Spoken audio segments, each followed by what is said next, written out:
আচ্ছা বন্ধু, কসে প্রবাস জীবনটা কেমন? প্রবাস জীবন অনেক কষ্টের, আবার অনেক আনন্দেরও। আমার কথা যদি তোর কই,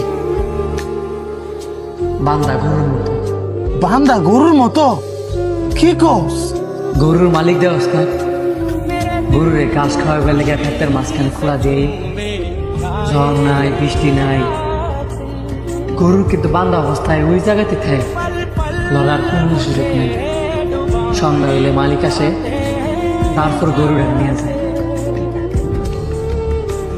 তেমন একটা প্রবাসীর ক্ষেত্রে বাস দিয়ে একটা জায়গার মধ্যে নামাই দেওয়া যায়, রোদ নাই বৃষ্টি নাই, তার ওই জায়গায় কাজ করা লাগে।